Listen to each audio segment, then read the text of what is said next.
It's been a good series. We're finishing it today. It's the 12th part, Jesus quotes Scripture, and it's specifically the cross, looking at really the last 24 hours. So we're going to be looking at quotes that come from the Passover dinner that he was at, when they're on the road going, to the garden, when he's on the road to the cross, and then when he's on the cross. That whole sequence of time. There's like 7, the most quotes in any 24-hour period are found, interestingly enough, in the last day of his life, the last 24 hours. 7 quotes, bam, bam, bam. So we've already looked at 2 in our series. And in the past, we've done the 7 sayings on the cross. 2 of them are Old Testament quotes. So again, we're not going to look in depth at those. So there's really only 3 of the 7 that we haven't touched on that I'll say something about. I'm going to try to do it in chronological order, but it's a little bit tricky. When you start taking the 4 Gospels, because it's not definitive enough saying exactly when he said what he said. So I'm going to do the best I can to kind of keep it chronologically sound, but I don't think that's really should be the issue of what we're looking at in the essence of the quotes. Anyway, we're going to start in John 13. It's at the Last Supper. Jesus has just done the foot washing. As we all know, Peter did most of his foot washing in his own mouth. And we're moving on. So he's done with the foot washing. We're moving on through the dinner. And I'd like to read verses 18 and 19. I do not speak of all of you. I know the ones I have chosen. But it is that the scripture may be fulfilled. He who eats my bread has lifted up his heel against me.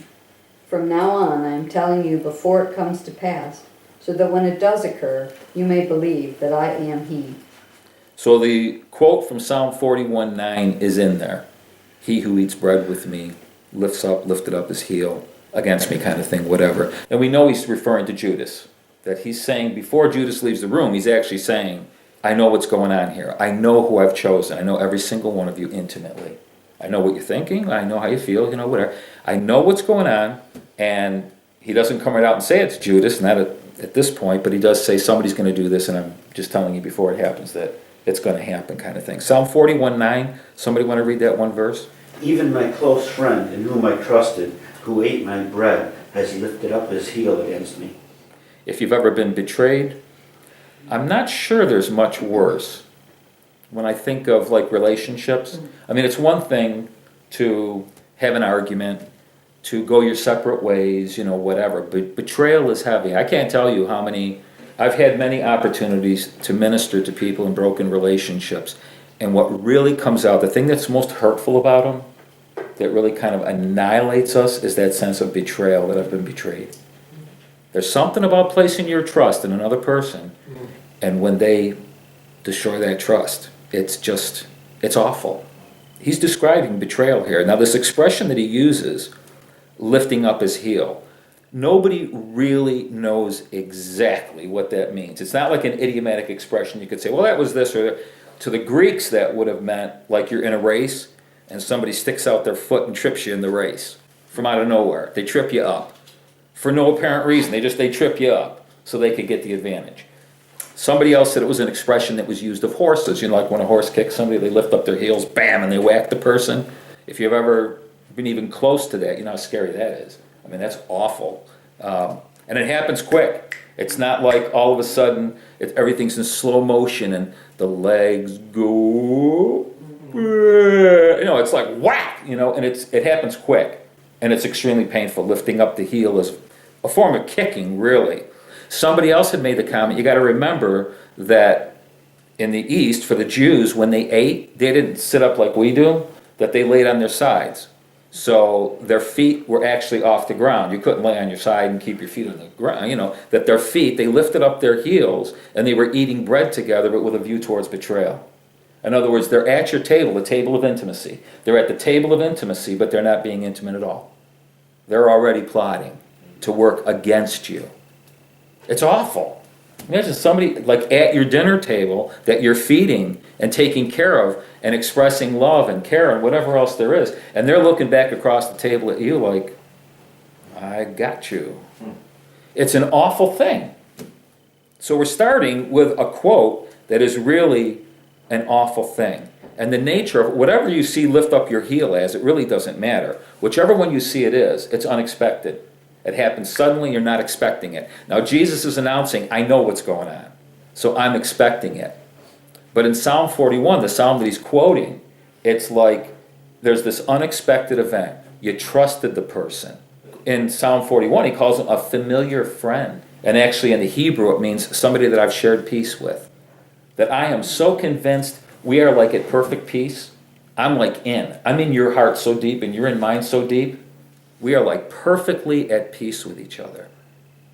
With Jesus, it makes it absolutely fascinating to me because he says, I know who I've chosen. Way back in John 6, there's the inference that he's going to betray him, that there's something wrong here. But Jesus keeps entrusting himself to this guy. Now, what kind of a demonstration is that? What is that about? Even though I know what's going on, I'm not going to pull back and deny who I am. This is who I am. I give. I'm a giver. But no. I am not going to deny my very identity as a son of God. Just because I know what somebody else is going to do doesn't, well, that's it. Now, Jesus does give us at times, he does say things like, don't throw your pearls to swine in other areas. So don't get me wrong, no matter what. What I'm trying to say is that Jesus has made it clear, I know whom I've chosen, and the scriptures are going to be fulfilled here. Somebody's going to lift up their heel against us who's currently eating at the table with us. To these guys that are around the table, this is unbelievable. That's not possible. We've just spent the last 3.5 years eating and sleeping together 24/7. We've been on the road together. We've shared the kingdom together. I mean, how is that possible? Well, the unexpected many times has that dimension of something that, the thing that knocks us really for a loop is I never considered the possibility of that. I would have never in a million years guessed that that could happen. I think that like when he chose Peter, he knew from the time he chose him and chose him again and chose him again and chose him, because he calls Peter several times, that this was the guy that he was going to hand over the keys to the kingdom. I think he knew from the beginning every single one that he chose.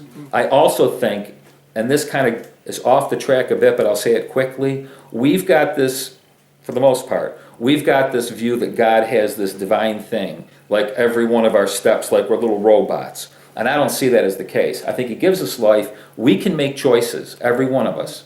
And I will spend the rest of my life trying to help you not make bad choices. But when the dust settles, you're going to make the choices you're going to make. And if you make bad ones, you can't blame it on God and say, well, God, blah, blah, blah. I don't go there. I think that every one of us have lives to lead that are precious and wonderful. And God has wonderful things in store.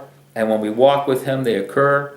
When we don't. So I guess what I'm saying is, even in choosing, because some people have the view that Judas was birthed specifically for the case of betraying Jesus.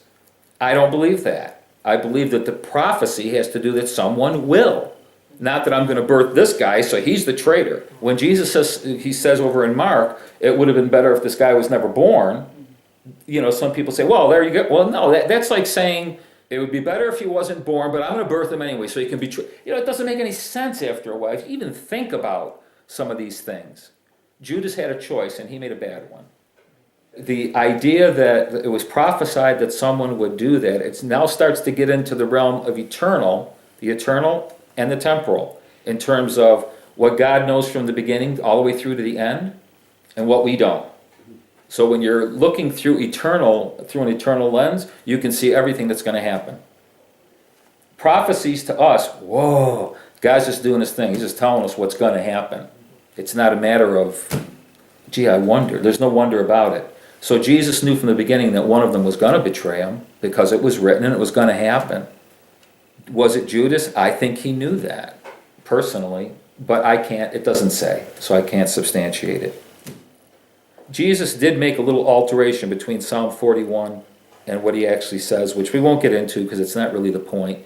He kind of omits the intensity of the friendship and the trust issue in what he says.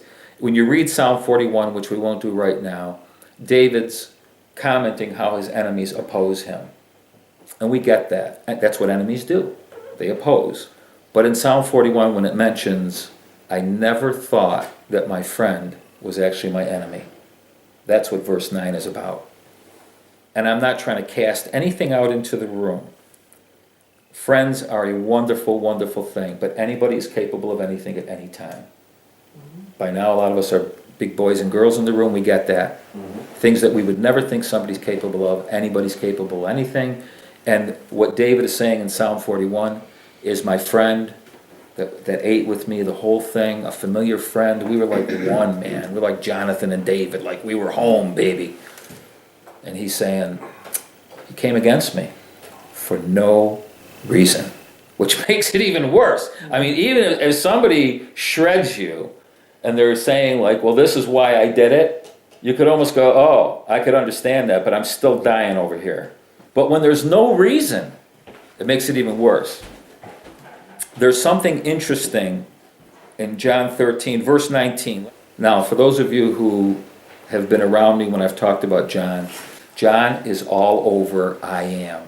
There's the 7, I am the bread of life, I am the way of the truth and the life, I am the resurrection. John is all over I am. Before Abraham was, I am. I mean, John is all over it. The I am is a very, very distinct reference to God himself. This is one of the things that got Jesus in like deep trouble, was identifying himself as God.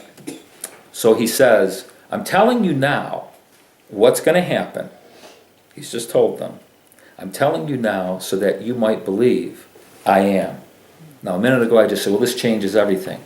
Here's what I mean by that statement. It takes all of us, it should anyway, from one level to another. In other words, at this point, they think they're dealing with Jesus.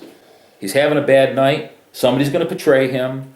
You know, all kinds of nasty things are going to happen according to Jesus. They don't know really what the next 24 hours. He's told them about the crucifixion. So they're looking at Jesus. And he says, I just want to remind you of something. I am.